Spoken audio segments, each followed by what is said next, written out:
Bismillahirrahmanirrahim. Assalamualaikum warahmatullahi wabarakatuh.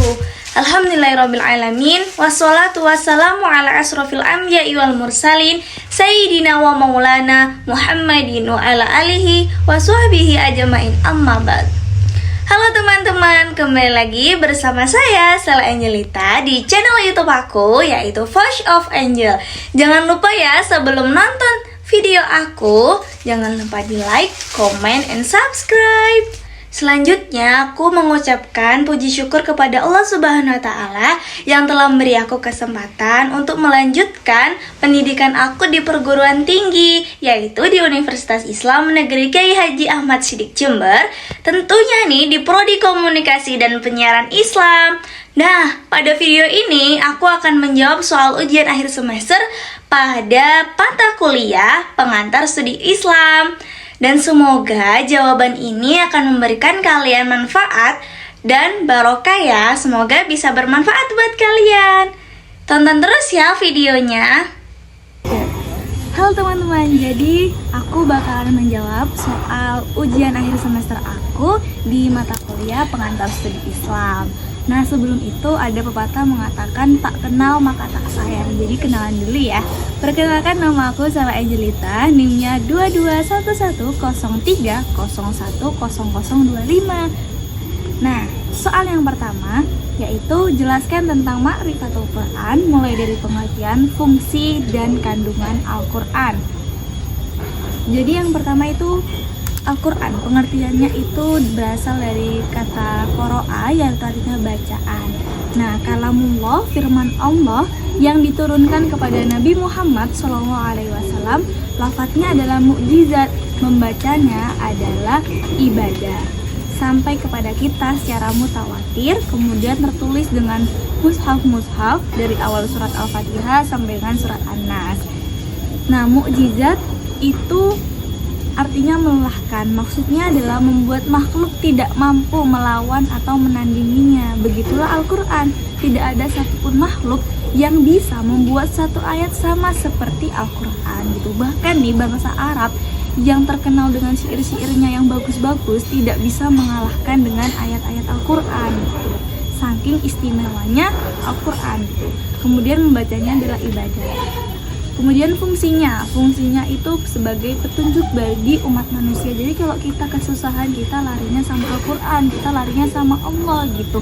Karena kan Al-Quran adalah kalam-kalamnya Allah. Jadi semuanya kalau kita lagi kesusahan, kita bisa minta petunjuk lewat Al-Quran. Kadang itu apa yang kita baca di Al-Quran itu sama kayak apa yang kita rasakan gitu. Masalahnya itu ada di dalam Al-Quran. Kemudian itu sumber pokok ajaran Islam. Nah, Al-Quran itu sumber pokok ajaran Islam.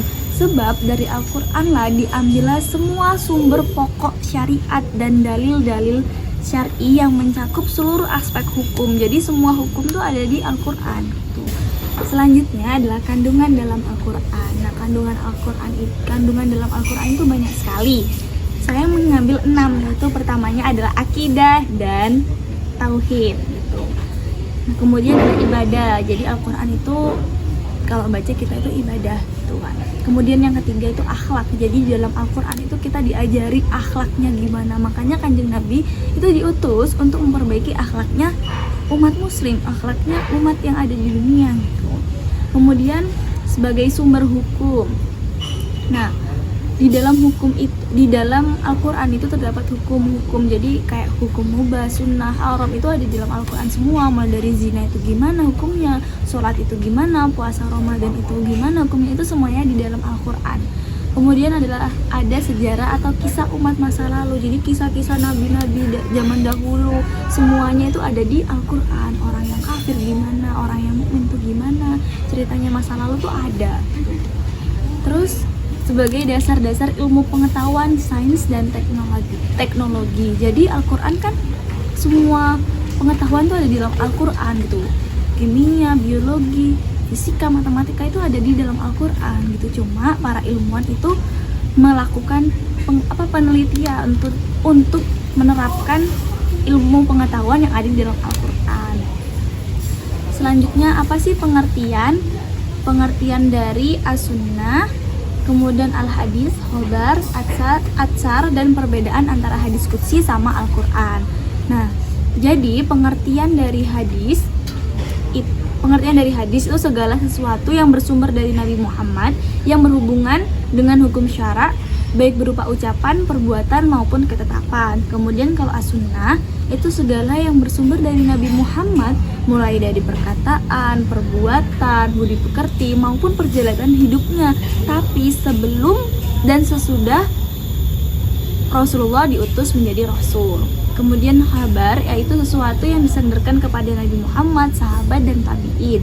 Kemudian kalau asar, yaitu sisa sesuatu atau bekas sesuatu yang datangnya dari Nabi Muhammad. Nah, perbedaan hadis qudsi sama Al-Quran. Kalau Al-Quran itu kalamullah, jadi kalamnya itu langsung dari Allah gitu, maknanya langsung dari Allah. Kemudian membacanya termasuk ibadah dan diganjar 10 kebaikan setiap hurufnya. Yang ketiga yaitu diwahyukan secara utuh kepada Nabi Muhammad. Terus Al-Quran tersusun dalam susunan ayat dan surat yang telah ditentukan. Bagaimana dengan hadis qudsi? Bagaimana dengan hadis qudsi? Kalau hadis qudsi itu kalam Allah yang maknanya dari Allah, tetapi lafalnya itu dari Rasulullah gitu. Jadi bisa lewat mimpi gitu. Terus wahyunya secara maknanya saja. Kemudian membacanya tidak termasuk ibadah, tapi mendapat pahala yang tidak sama dengan Al-Quran. Selanjutnya pengertian ijtihad sama syarat-syarat menjadi ijtihad. Nah, ijtihad sendiri itu artinya hasil pemikiran para ulama yang digunakan sebagai penentu hukum setelah Al-Quran dan hadis, yang memang belum ditemukan secara rinci dari penjelasan masalah tersebut. Kemudian syarat-syarat menjadi mujtahid yaitu Islam, baligh, berakal, adil, menguasai ilmu bahasa Arab dan usul fikih, kemudian paham ilmu terkait Al-Quran dan hadis. Selanjutnya yaitu mengetahui ijma para ulama yang sudah ada. Nah, soal nomor 4 yaitu sebutkan dan jelaskan aliran serta ajaran dalam ilmu kalam.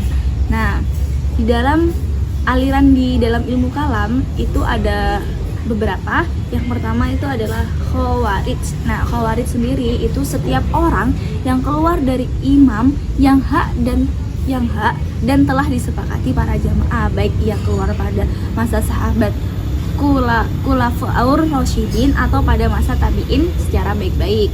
Kemudian ada aliran murji'ah. Ini muncul sebagai reaksi atau sikapnya yang tidak mau terlibat dalam upaya mengkafirkan terhadap orang yang melakukan dosa besar. Selanjutnya adalah aliran qadariyah, yaitu aliran yang memberikan penekanan terhadap kebebasan dan kekuatan manusia dalam menghasilkan perbuatan-perbuatannya. Selanjutnya adalah aliran jabariyah, yaitu menghilangkan perbuatan dari hamba secara hakikat dan menyandarkan perbuatan tersebut kepada Allah. Kemudian ada Mu'tazilah, yaitu aliran kalam yang bercorak rasional, perbuatan Tuhan hanya terbatas pada hal-hal yang baik saja. Nah, kemudian ada Ahlul Sunnah wal Jamaah. Nah, yaitu adalah pengikut sunnah Nabi Muhammad, dan jamaah berarti sahabat Nabi. Jadi ahli sunnah wal jamaah itu mengandung arti penganut sunnah yang iktikat Nabi dan para sahabat beliau. Kemudian ada aliran Syiah, yaitu berarti pengikut. Yang dimaksud dengan pengikut di sini adalah para pendukung Ali bin Abi Thalib.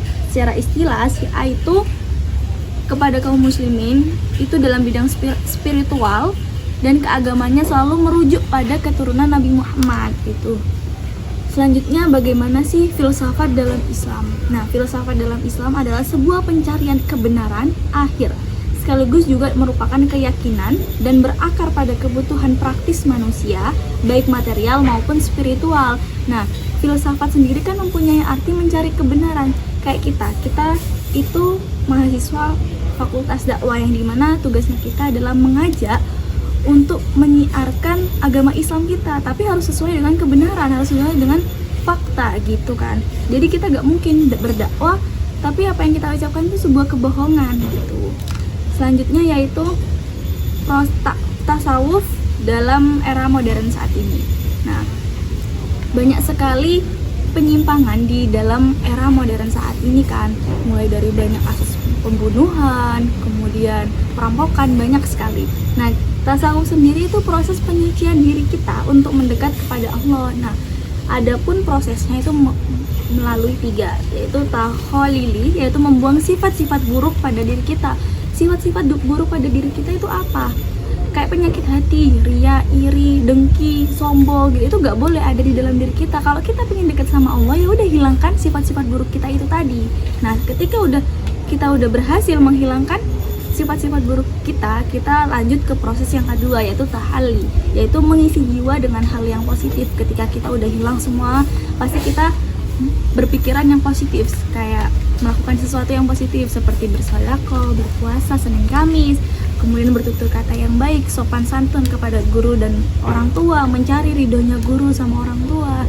Nah, setelah itu sudah kita melakukan sesuatu dan mengisi jiwa-jiwa kita yang hal yang positif, selanjutnya yaitu tajalli, yang dimana kita merasakan sebuah kedekatan dengan Allah.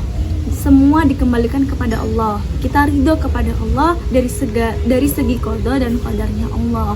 Jadi ketika kita sudah melakukan 2 proses itu, kita udah hilang nih sifat buruknya, kemudian kita mengisi hal-hal yang positif, kita akan merasakan sebuah kedekatan sama Allah. Jadi semua itu milik Allah. Jadi kayak apa-apa yang kita punya, apa-apa yang kita dapatkan itu emang datangnya dari Allah, dan kita nggak boleh bilang itu lo punya saya, kita nggak boleh, dan hilangkan kata saya dari hidup kita. Karena kalau kita udah kayak yang pinter tuh saya, kayak itu kan nggak boleh. Jadi kan semua ilmu itu dari Allah, datangnya dari Allah. Jadi ya udah, kita terima aja. Kalau ada masalah, kita kembali sama Allah. Itu dalam bentuk tasawuf di era modern. Jadi kita harus menyesuaikan diri kita di era zaman yang sekarang itu. Terima kasih teman-teman sudah mau mendengarkan, semoga bermanfaat dan barokah ya ilmunya. Dadah, assalamualaikum warahmatullahi wabarakatuh.